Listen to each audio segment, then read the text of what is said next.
So let's read in the book of Neville Goddard, The Feeling is the Secret.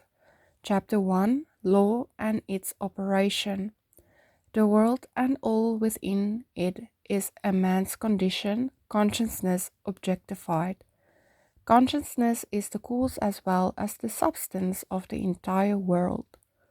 So it is to consciousness that we must turn if we would discover the secret of creation.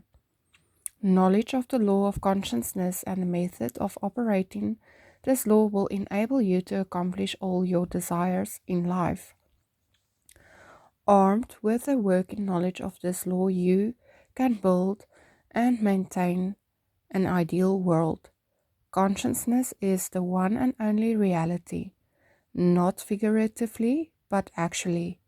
This reality may, for the sake of clarity, be likened unto a string which is divided into two parts, the conscious and the subconscious. In order to intelligently operate the law of consciousness, it is necessary to understand the relationship between the conscious and the subconscious. The conscious is personal and selective, and we call that usually, just a side note, that it's male, it's masculine. And the subconscious is impersonal and non-selective, and we are usually telling that this is the female of the mind, the feminine. The conscious is the realm of effect. The subconscious is the realm of cause.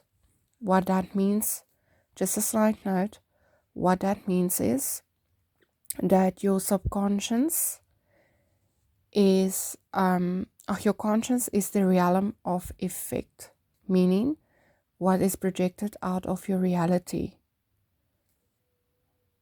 And the subconscious is the realm of cause. It's like the law of, what is it called? Newton, law number 3, the cause and effect, meaning what you have in your mind get projected out into your reality, and that's usually the effect. That is what it means. With all causes, there's always an effect. So, these two aspects are the male and female division of consciousness. The conscious is male and the subconscious is female.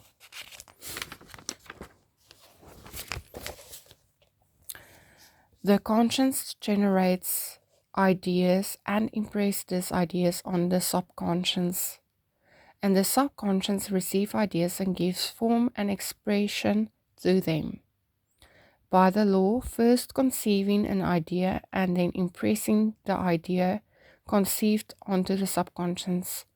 All things evolve out of consciousness, and without a sequence, there is not anything made that is made.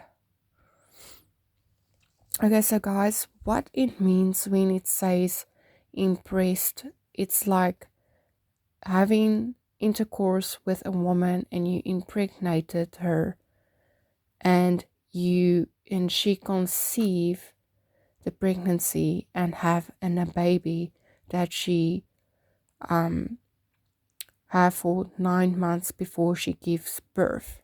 Now the same thing happens when you suppress your subconscious mind. So your conscious mind receive all of these things outside of your 3D reality and receive some ideas and concepts and all of this, and then it impress that ideas and what it received and what it liked into the subconscious mind, and the subconscious mind get impregnated with the idea or desire, in other words, and it get impregnated and impressed and give birth to whatever you desire. It's a little bit more scientifically but also spiritually, but it makes sense. So in short, this is actually what I wanted to tell you guys. I'm not going to read the whole script, the whole book. If you guys want me to do that, I will do that. But I just want to get that point across. And that is how manifestation works actually. Your conscious mind impresses your subconscious mind with the desire, and that desire get impressed, and you get your subconscious mind get impressed, and they it's like a baby and giving birth with your desire, and that is the cause. So that is what you receive in your reality in the end of the day.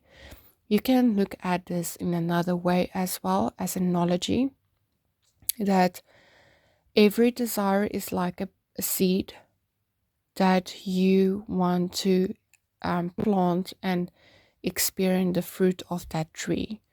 So, for example, if you want to have a lemon tree, you're not going to plant an apple tree with the hope that you're going to get lemons. You're going to plant a lemon tree and you're going to enjoy the lemons when it bear fruit. So, meaning, if you desire something, you need to be clear about what it is that you want and what is the end that you want to create.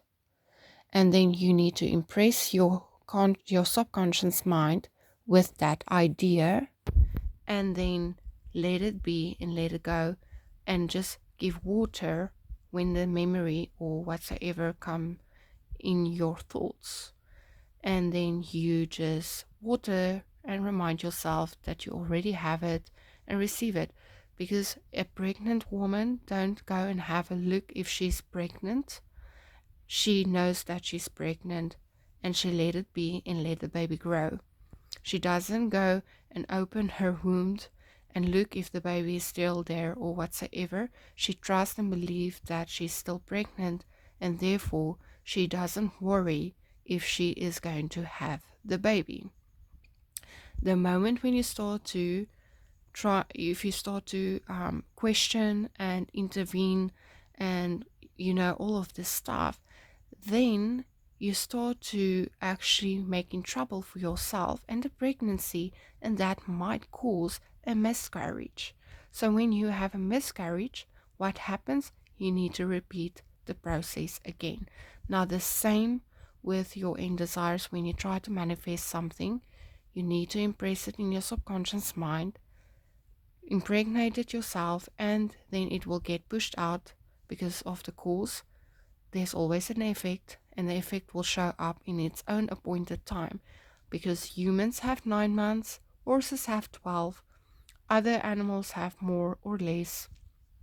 Each and every pregnancy have its own appointed time, and it's not something that you can decide. You can only just relax, sit back, and know that what you have desired and embraced is already yours, and that you don't need to do anything, because that is not your part of the job to do so.